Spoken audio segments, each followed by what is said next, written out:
자, 샷다 내려! 폭스바겐이 공장 문을 닫고 있다고 합니다. 여기 굉장히 차 잘 만드는 전통과 역사가 유구한 그런 기업인데 왜 공장 문을 닫게 되는지, 자동차 산업은 어떻게 재편되고 있는지에 대한 이야기 한번 나눠보겠습니다. 두 분 모셨습니다. 한국투자증권의 박지영 차장님 나오셨고요. 그리고 경제 유튜버이자 작가이신 알머리 제이스님 나오셨습니다. 어서 오세요. 자, 일단은 박지영 차장님께 폭스바겐 저희가 오프닝 때 이야기를 했다시피 독일의 가장 큰 자동차 기업이라고 볼 수 있고, 세계로 봤을 때 토요타에 이어서 세계 2위 폭스바겐, 엄청난 역사와 전통이 있는 기업은 맞죠? 그렇죠. 전 세계 1위? 1위라고 하면 도요타가 좀 기분 언짢겠지만 네. 글로벌적으로는 거의 1위를 하고 있는 기업 중에 하나인데 근데 자동차 회사들이 잘 망해요. 그래요? GM도 망했었던 회사잖아요. 금융위기 때 망했었던 회사고, 우리나라 기아차도 사실 기아도 망했었던 회사. 망해서 넘어간 거죠. 아우디라는 회사는 4개의 독일의 회사들이 이제 망한 회사들이 합쳐서 동그라미 4개가 된 거고 잘 망합니다. 장치 산업의 어떻게 보면 이제 한계라고 볼 수 있죠. 이제 자동차를 만들려면 큰 공장이 있어야 되잖아요. 그런 것들을 막 짓다 보니까 비용은 많이 들어가고, 비용 들인 데 대해서 이제 잘 회수를 하면 괜찮겠지만 네. 비용은 들여놓고 이거 회수를 못하는 단계가 된다. 그럼 그냥 망하는 거예요. 대우자동차도 그랬고. 그렇죠.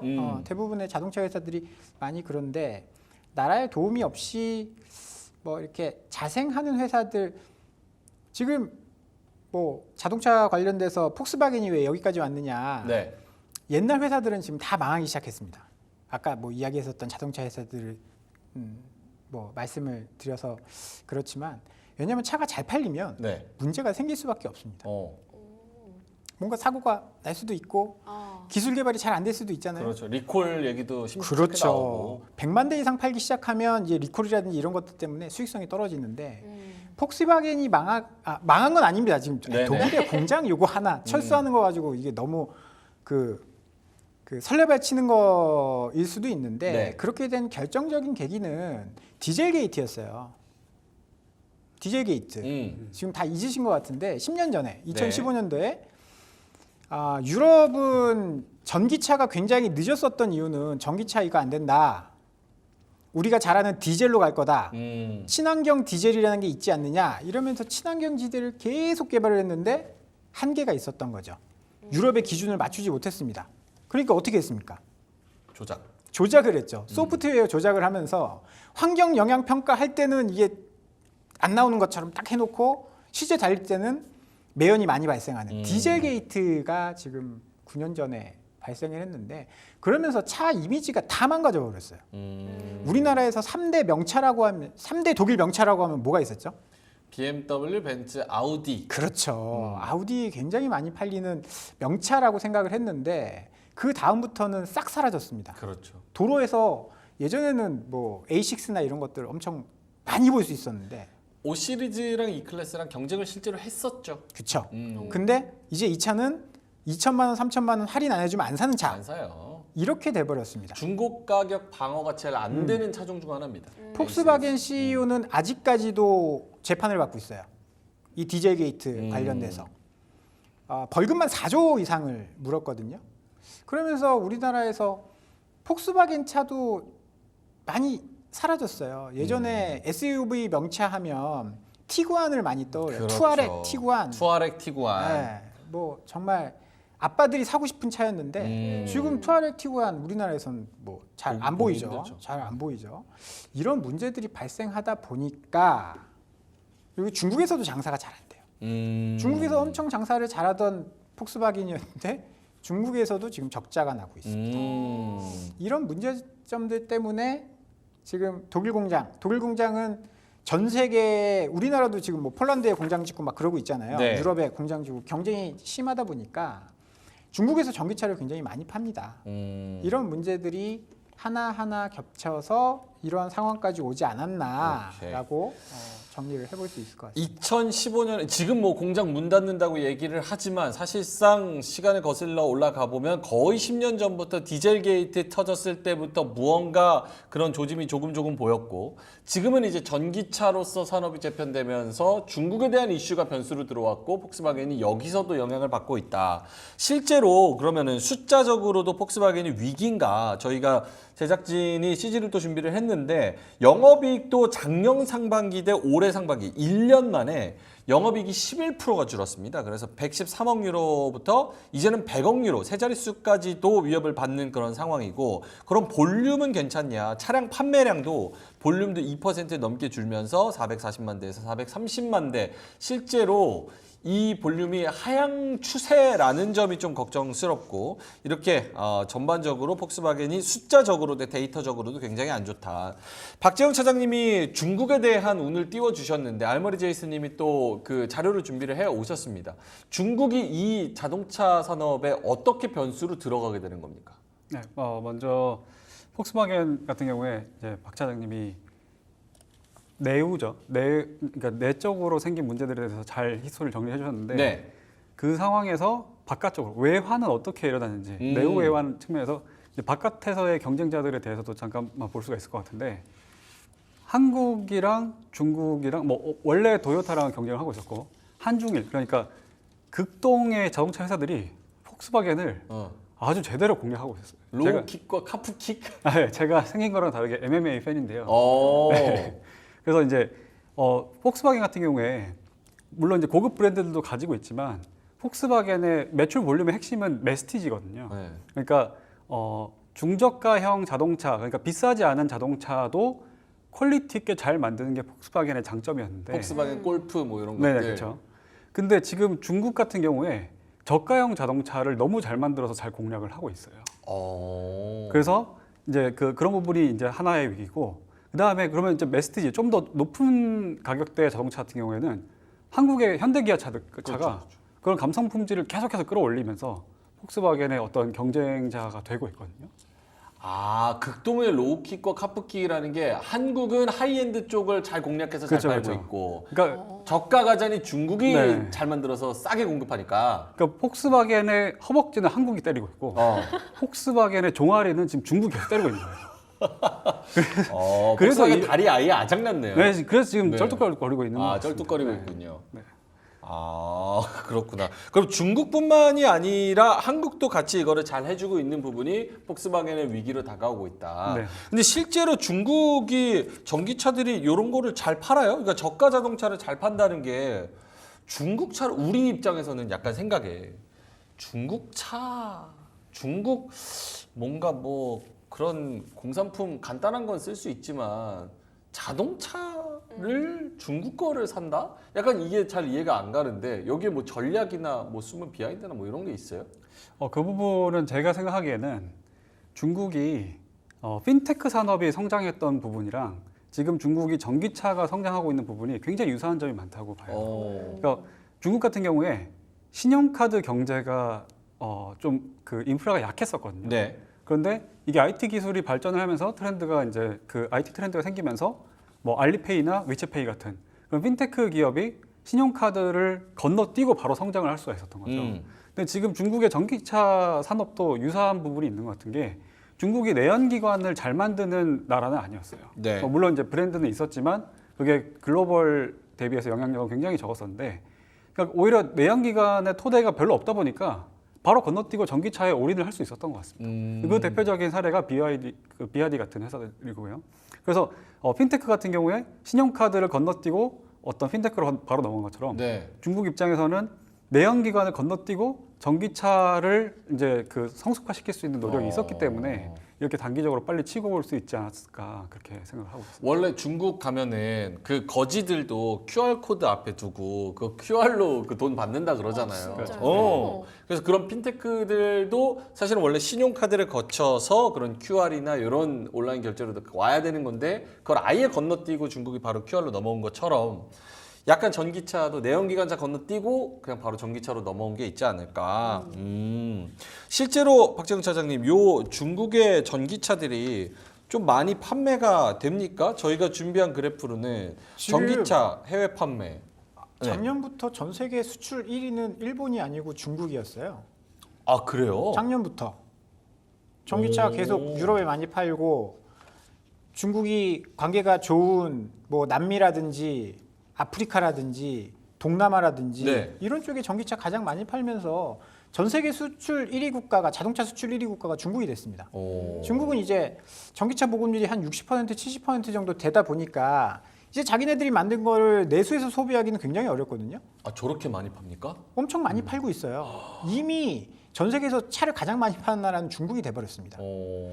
그리고 뭐 아까 유럽 같은 나라는 중국이랑 관계가 굉장히 좋아요. 미국과 달리. 그래서 함부로 관세도 못 매기고 왜냐하면 서로 무역 관계가 많기 때문에 뭐 유럽 국가에서 총리나 뭐 대통령 나오면 중국 막 가고 그러잖아요. 네네네. 미국과 사이 그렇게 미국과 중국이 그렇게 사이 안 좋은 거 알면서도 자국의 이익을 위해서 그렇게 하고 있는 거예요. 그러다 보니까 중국 차의 수입을 유럽은 막지를 못하고 있는 그런 상황입니다. 그래서 저거는 어쩔 수 없는 현상이 될 거고 우리나라 같은 경우에는 아직까지는 한 가정에 차가 2대 있는 집이 많긴 한데 네. 그렇게 많진 않아요. 어. 근데 뭐 유럽 같은 경우는 뭐 많을 수도 있고 그리고 세컨카 같은 경우엔 우리가 중국 차를 어떻게 사라고 이야기하시는 분들도 분명히 많은데 지금 우리나라 같은 경우에도 상업용 그 우리가 흔히 이야기하는 포터 있죠, 포터? 네. 포터.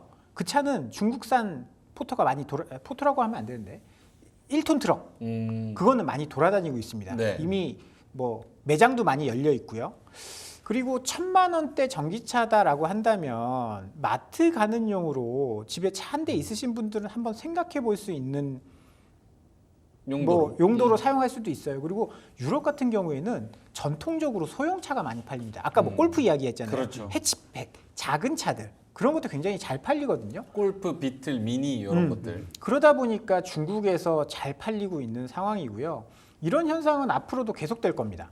왜냐하면 이제 가격 경쟁력이 있고 중국에서는 밖으로 밀어내야 되는 상황이기 때문에 미국이나 몇몇 국가를 제외하고는 아마 중국의 자동차들의 점유율이 계속 늘어날 것이다. 그렇게 좀 봐야 될 것 같아요. 근데 얘는 매력은 뭐예요? 그러니까 배터리 가격이 전기차에 굉장히 많이 포함이 되니까 그 배터리 가격을 싸게 많이 대량으로 찍어내서 공급할 수 있다는 게 얘네 장점인 거예요? 얘네가 잘 나가는 이유가 있을 것 같은데. 우리가 너무 중국을 무시하고 있는데 네. 중국이 차를 못 만들 거라는 생각에 사로잡혀 있는 것 같아요. 뭐 사실 저도 안 타봤고 실물을 보지도 않았고 한데 실질적으로 뭐 디자인이나 이런 것들은 대놓고 베끼잖아요. 그렇죠. 몇몇 차들은 그냥 포르쉐랑 똑같이 만들어 버리고 내연기관이 아니다 보니까 전기차 기술은 벌써 10년 전부터 유럽이나 이런 나라를 앞서왔거든요. 그 전부터 계속 개발을 했었어요. 네. 배터리 같은 것들. 어찌 보면 이제 배터리가 핵심이고 모터는 사실 부수적인 거잖아요. 그렇죠. 모터 기술은 예전부터 뭐 다 있었고 가져오면 되는 건데 배터리 기술이 굉장히 높다 보니까 그렇게 무시할 만한 수준의 자동차 기술은 아니다. 그렇게 디자인은 뺏기면 되고 디자인은 대놓고 모터는 뺏기잖아요. 원래 그냥 선풍기 모터 갖다 쓰면 되는 거고 바퀴만 달면 되는 거고 디자인은 딴 데서 뺏기고 뭐 이러니까 근데 가격은 1,000만 원대고. 가격은 싸고 배터리 기술을 기반으로 나머지는 갖다 붙여서 싸게 전 세계에 공급해버리는 게 그게 매력이다. 그렇죠. 근데 지금 보면 알머리 작가님이 폭스바겐이랑 테슬라가 매치업이 잘못됐다 이렇게 자료 준비해 주셨거든요. 근데 아까 차장님이 요즘 그냥 자동차 시장이 크게 성하기가 어렵다라고 말씀을 해주셨는데 테슬라는 그럼 어때요? 지금 폭스바겐이 되게 힘들어 보이는데 테슬라는 좀 전망이 괜찮은가요? 그러니까 테슬라 같은 경우에는 뭐 우리나라에도 투자하시는 분들이 꽤 있고 미국에서도 다른 자동차 브랜드와 조금 다른 느낌의 브랜드를 구축하고 있는 회사잖아요.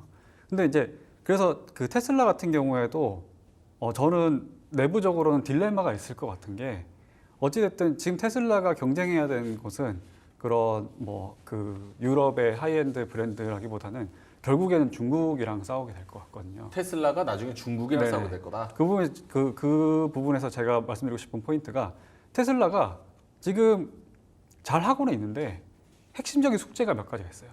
대표적인 게 어떤 저가형 그 생산량 증대, 그 다음에 자율주행이잖아요.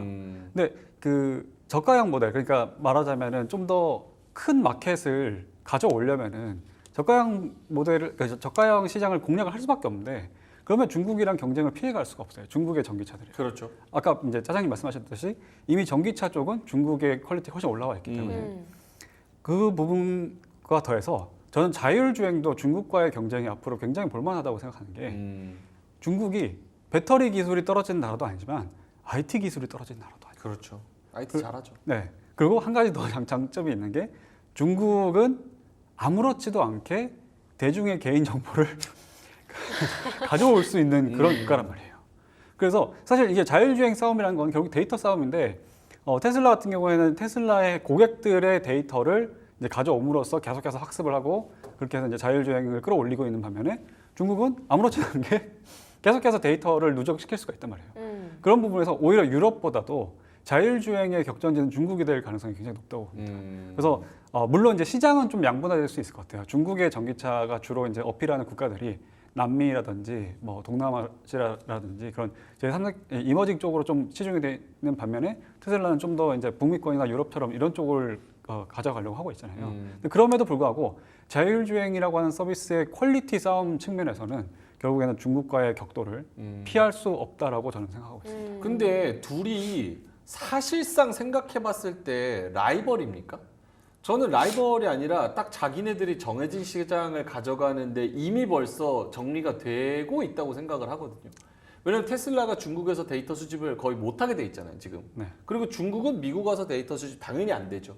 그러니까 자율주행은 각자 자기네 나라에서 자기네 차들 팔리는 거 자기네들이 학습을 하는 거고, 이제 미국 시장, 중국 시장 외에 뭐 유럽 시장이나 여기서 팔리는 거에 대한 그런 경쟁을 할 텐데, 사실 유럽도 자기네들 도로 데이터나 뭐 여러 가지 그런 뭔가 안보에 관련됐다고 얘기하는 데이터들을 중국에 넘겨주기 싫잖아요. 그럼 테슬라가 미국하고 유럽 먹는 거고, 중국은 중국의 중국 시장 먹는 거고, 약간 이렇게 되는 거 아니에요? 그래서 이게 성숙화가 되면 될수록 결국에는 이제 전선을 점점점 넓혀가면서 어느 순간 그 군사 분기선에서 서로 만날 거라는 거죠. 그럼 그렇게 되면은 이제 파일을 양쪽이 다 가져가고 나면은 그 다음에는 남의 파일을 이제 탐할 수밖에 없고 그때가 진짜 볼만한 어떤 경쟁 시장이 되지 않을까 저는 그렇게 생각하고 있습니다. 알겠습니다. 자, 그러면 박재영 차장님께 폭스바겐이 결국은 우리한테 뭐 무슨 로우킥 맞고 그다음 중국한테 카프킥 맞아가지고 지금 너덜너덜해졌다고 하니까 폭스바겐 위기라고 볼 수 있을 만큼 지금 데이터도 안 좋아지고 있고 사상 최초로 독일 본국의 공장이 이제 문을 닫는다고 하니까 위기는 위기인 것 같습니다. 그러면 이게 우리나라 현대기아차를 대입해서 생각해 봤을 때 우리는 어떤 시사점을 좀 얻을 수 있어요? 우리나라 현대기아차는 튼튼합니다. 우리나라 현대기아차는 돈을 잘 벌어요. 그래요? 주가는 왜? 아, 그거랑 상관없죠. 이제 내부적으로 돈을 잘 법니다. 네. 재무 상태가 안 좋은 회사도 아니에요. 그래서 남들이 안 좋을 때 막 사실 우리가 독일 업체 뭐다 하는데 지금 저는 벤츠가 굉장히 위기라고 보거든요. 벤츠가 위기다. 여기서 이런 말씀 드리면 좀 그렇지만 벤츠는 이제 거의 끝나간다, 우리나라에서. 그 이유는 사람들이 잘 몰랐어요. 사람들이 사실 자동차에 대해서 관심이 많이 없다 보니까 이 차는 그냥 독일 차니까 좋은 차일 거야. 이 차는 스웨덴 차니까 굉장히 좋은 차일 거야. 그런 이제 브랜드 이미지만 가지고 있거든요. 근데 삼각별. 삼각별. 이게 정말 독일의 명차구나. 근데 지분은 누가 가지고 있느냐? 중국. 북경자동차가 가지고 있어요. 재무 상태도 그렇게 좋지 않은 그런 상황이고, 이번에 그 E클래스에서 불이 난 그 모델, 네. 왜 그런 이제 CATL이라고 속여놓고 팔 때는 CATL 배터리를 썼다고 속여놓고 왜 중국에 그 P사에 이상한 배터리를 넣었을까? 그런 것들을 한번 생각해 보면 재무 상태도 안 좋은 데다가 대주주가 뭐 중국의 북경자동차, 지리자동차니까 그런 쪽들과 뭔가가 있었을 것이다. 이런 생각을 하는 순간 소비자들은 야, 이걸 내가 1억 몇천 원 주고 사야 돼? 이런 생각을 하게 되거든요. 그렇기 때문에 위에 단계들이 하나씩 날아가고 사람들이 이 회사는 재무 구조가 안 좋고 이 회사는 스웨덴 회사인 줄 알았는데 중국 회사고 인도 회사고 이런 걸 알게 되는 순간 아까 폭스바겐이 그 아우디가 겪었던 그런 일들을 겪게 될 거란 말이에요. 이 자동차라는 거는 필수품이기도 하지만 사치품이기도 합니다. 네. 승차감도 중요하지만 하차감도 굉장히 중요하거든요. 그러다 보니까 많은 것들이 좀 바뀔 수가 있어요. 근데 현대차는 차도 잘 만드네. 제네시스 타보니까 야 이거 괜찮네. 제네시스 타보신 분들이 일괄적으로 이야기하는 게 와 차 정말 잘 만들었다. 물론 이제 그 브랜드 가치는 아직까지는 뭐 독일 3사에 미치지 못하지만 그게 점점 올라가게 되겠죠. 앞서 말씀드렸었던 선두주자들이 왜 지금 전기차에서 고전을 하고 있느냐. 저는 그것도 재무 상태가 안 좋으니까 내가 디젤 개발하면서 전기차 개발할 그 여력이 없는 거예요. 근데 현대차는 그런 부분들을 굉장히 잘 준비해서 지금 전기차를 잘 만들어내고 있거든요. 2011년도에 GM이 법정 관리 들어가고 힘들었을 때 네. 도요타가 그 동일본 대지진 와가지고 그 생산이 힘들었을 때 현대기아차가 미국에서 점유율 10% 이상 끌어올렸거든요. 위기에 굉장히 강한. 왜냐하면 준비가 되어 있기 때문에. 그래서 저는 이런 앞선 독일 회사들이 조금씩 밀려날 때 그 점유율은 아마 북미 시장에서는 중국은 모르겠고 북미 시장에서는 현대기아차가 가져올 가능성이 매우 높다라고 보고 있습니다. 현대기아가 좀 더 약진을 하고 기존에 우리가 좀 브랜드 이미지로 탔었던 그런 몇몇 기업들이 조금 고전할 수도 있다. 실제로 벤츠 타시잖아요. 저요? 네. 차 바꿨어요. 아 그래요? 원래 이제 껍데기로만 타는 차 맞아요? 네? 삼각별 감성으로만 타는 차 맞아요? 이게 되게 재미난 게 제가 원래 그 벤츠 SUV를 탔었는데 아기가 생기면서 이제 아빠 차로 바꿨어요. 카니발? 카니발 하이브리드. 아 근데 타보고 저 진짜 약간 저 F니까 또 눈물 조금 날 뻔. 그렇죠. 카니발 타면 너무 나죠. 잘 만든 거예요. 이런 차가 있나? 한강의 기적. 아니 일단 너무 넓고 쾌적하고 그리고 이제 그런 차의 내부 그러니까 승차감과 하차감 얘기를 하는데 네. 하차감은 모르겠는데 승차감에서 이미 저는 이제 그 벤츠 시절이 까먹게 되더라고요. 아니 이렇게 그 세세한 기능들을 잘 만든다고? 옵션에 나와. 네네. 근데 이제 이 부분에 저는 되게 중요한 포인트가 있다고 보는 게 약간 이제 그 저도 한국 사람이니까 팔이 안으로 굽는 거일 수는 있어요. 그런데 현대차가 이런 식으로 폭스바겐의 로우킥을 잘 때릴 수 있었던 그러니까 폭스바겐에 그러니까 대한 로우킥을 누가 날렸느냐 네. 그 포인트에서 되게 중요한 게 저는 이제 정의섭 회장님. 네 정의석 회장님을 생각합니다. 오. 그러니까 로우킥이 먹히는 이유는 이 형님 덕분이에요. 아, 이 형님 너무 잘 때리게 생겼죠. 네, 일단 네. 그 어떤 관상적으로 전투력이 있어 보이시잖아요. 그리고 굉장히 중요한 의사결정들을 몇 개를 했다고 보는데 그 중에 하나가 저는 이제 마켓 캡, 그러니까 그 마켓 쉐어 측면에서는 별로 의미가 없지만 네. 여기 지금 왼쪽에 있는 아이오닉 5N이라는 자동차라고 생각하고 어마어마한 차죠. 이것도 네. 눈물 나요. 네. 브랜드 이미지는 사실 굉장히 단편적인 것들로 결정이 되는데 요즘 아이오닉 5N 검색을 해보면 유튜브에서 그런 그 독일의 슈퍼카들이나 이런 자동차들이랑 드래그 레이스 그러니까 경주하는 거 있잖아요. 그런 영상들이 되게 많이 뜨는데 막 그 람보르기니 SUV도 막 이기고 네. 그런 식으로 이제 전 세계의 슈퍼카들을 지금 아이오닉 5N이 계속 도장 깨기를 하고 있어요. 이런 부분에서 사실 이런 차를 현대차 입장에서 굳이 개발해야 할 필요가 없습니다. 뭐 큰 시장 점유율을 가져올 수 있는 것도 아니고 근데 사실 이런 것들을 만든 이유는 결국엔 브랜드 이미지 개선 측면이거든요. 그런 어떤 살을 내주고 뼈를 칠 수 있는 그런 의사결정을 할 수 있는 게 지금 글로벌 완성차 업계 중에서 한국 회사밖에 없어요. 왜냐하면 어떻게 보면은 양날의 검이라고 볼 수 있는 재벌 중심의 의사결정 구조 그것 때문이거든요. 그러니까 의사결정 구조를 한 명이 쥐고 있으면 그 한 명이 잘못하면은 망할 수도 있지만 잘하면은 굉장히 빨리 치고 갈 수 있거든요. 근데 그런 부분에서 지금 한국의 자동차 회사들은 위기이자 기회를 맞은 것 같아요. 지금 앞으로 이 그 정의사 회장님이 의사결정 몇 개만 잘 하더라도 네. 독일 쪽을 상당히 많이 잠식을 할 수 있다고 생각을 합니다.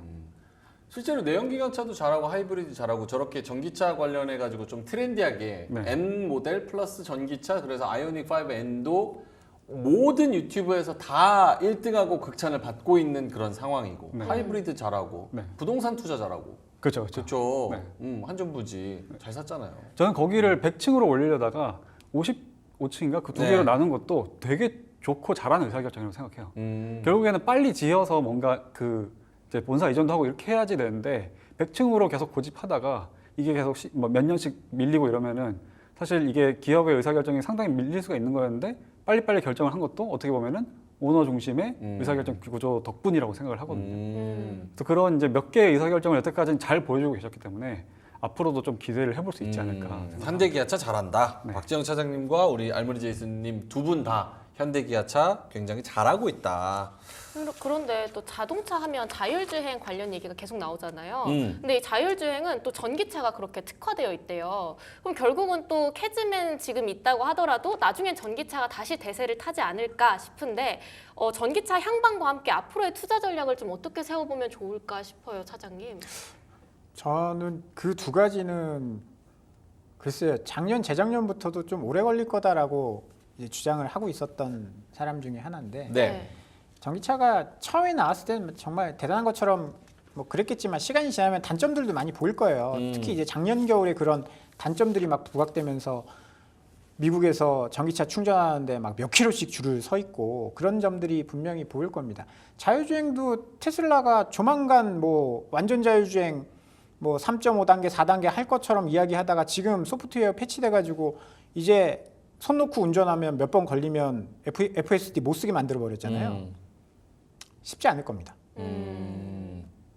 끝. 쉽지 않을 거래요.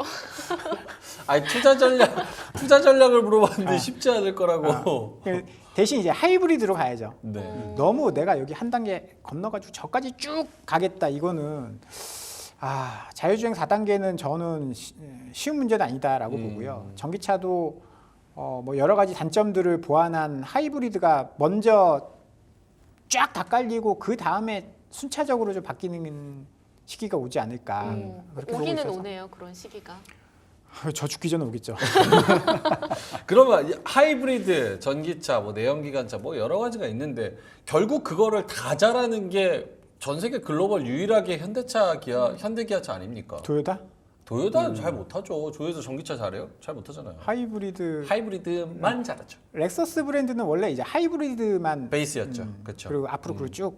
그래서 최근에 이제 도요타가 굉장히 좋았었던 이유는 그런 거고. 하이브리드 때문에. 우리가 뭐 약간 이제 일본과의 감정도 있지만 무시하지 못할 것들이 분명히 있기 때문에. 그럼요. 기술력이나 네. 기초가 도요타 그다음에 현대기아 정도. 현대기아 정도. 그럼 현대기아는 투자 전략 관점으로도 괜찮다? 그럼요. 그럼요. 알겠습니다. 제이슨님한테 또 똑같은 질문 드린다면? 네. 전기차 산업 자체는 지금 숙제가 뭐 마켓쉐어 경쟁도 있겠지만 더 중요한 문제가 지금 안전 부분이에요. 안전. 그러니까 이게 캐즘을 벗어나려면 계속 성장을 해야 되는데 소비자의 어떤 그 관점이 지금 굉장히 이제 부정적으로 변했다는 이게 사실은 제일 큰 숙제거든요. 그렇죠. 뭐 자율주행은 오히려 더 그 뒤에 문제고. 저 사진은 뭐예요? 요거는 사실 그 저희 최근에 그 청라의 그 전기차 화재 사건 때문에 이제 그 사람들이 되게 우려를 하고 있는데 네. 이게 사실 더 중요한 문제거든요. 이게 뭐예요? 뭐냐면은 자동차 운반선이 그 안에 있던 전기차가 화재가 나면서 거기에 있던 이제 자동차들이 상당히 많이 전소가 된 사건이거든요. 운송하다가? 네네. 이게 사실은 주거 지역이나 실제 그 운행 중에서 생기는 사고보다 더 중요한 게 뭐냐면 이런 지금 제가 알기로 그 자동차 운반선이 많이 싣는 경우에 6,000대까지 실을 수 있다고 해요. 그럼 전기차 한 대를 5천만 원으로만 쳐도 3천억 원어치 재고가 한 번에 소실될 수가 있거든요. 불나면은 여러 대 다 붙으니까. 네네네. 그래서 이제 그런 부분이 오히려 더 지금 중요한 숙제인 것 같고 그래서 전기차 업계는 당장 마켓쉐어 경쟁보다는 안전을 잡는 게 지금은 더 시급하다고 봅니다. 그렇네요. 반대로 얘기하면 안전을 잡는 회사는 마켓쉐어도 잡을 수 있을 거라고 봐요. 실제로 현대기아차 직원들 보니까 온 직원이 다 거기 그 배터리 그 연구실 가가지고 이거 불 왜 나는 거지 이러면서 어떤 게 잘못된 거지 이런 거를 좀 찾고 있는데 좀 현안이 돼 있는 것 같더라고요. 그래서 저런 부분에서 안전을 먼저 잡는 게 우선이고 그 다음에 이제 자율주행이나 뭐 마켓쉐어나 이런 거를 좀 고민을 해봐야 된다. 알겠습니다. 자, 그러면 오늘 전기차 관련해서 여러 가지 이야기를 해봤습니다. 폭스바겐 지금 위기여서 우리한테 로우킥 그리고 중국한테 카프킥 이렇게 맞고 있어서 위기이다. 전기차 관련된 내용들 여러 가지로 이야기 나눠봤는데요. 오늘의 한마디 한번 살펴보겠습니다. 제이슨님부터 오늘의 한마디 해주신다면? 네.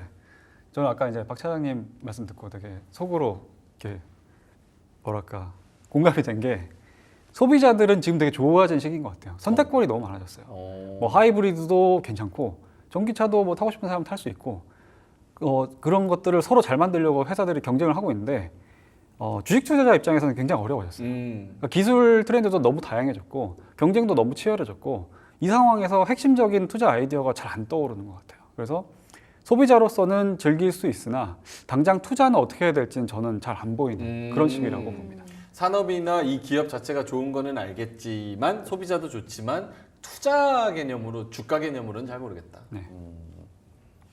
박재영 차장님은요? 마지막 한 말씀. 우리나라는 위기에 강한 민족입니다. 음. 아까 말씀드렸듯이 현대기아차도 이렇게 급속하게 성장할 수 있었던 게 이제 중국 시장도 있지만 북미 시장에서 2011년도에 크게 그때 이제 주가가 굉장히 좋았었거든요. 그래서 다른 나라가 위기에 빠졌을 때 준비가 잘 되어 있는 현대기아 우리나라 자동차 업체들 선방할 것이다. 위기에 강한 한국 자동차 업체다. 이렇게 한 줄 평 남겨보겠습니다. 알겠습니다. 자, 그러면 두 분과 함께 이 공장 문 닫는 폭스바겐 그리고 자동차 산업에 대한 이야기 여기까지 해보도록 하고요. 두 분은 여기서 좀 인사를 드리도록 하겠습니다. 경제 유튜버이자 작가인 알머리 제이슨님 그리고 한국투자증권의 박재영 차장님이었습니다. 두 분 말씀 고맙습니다.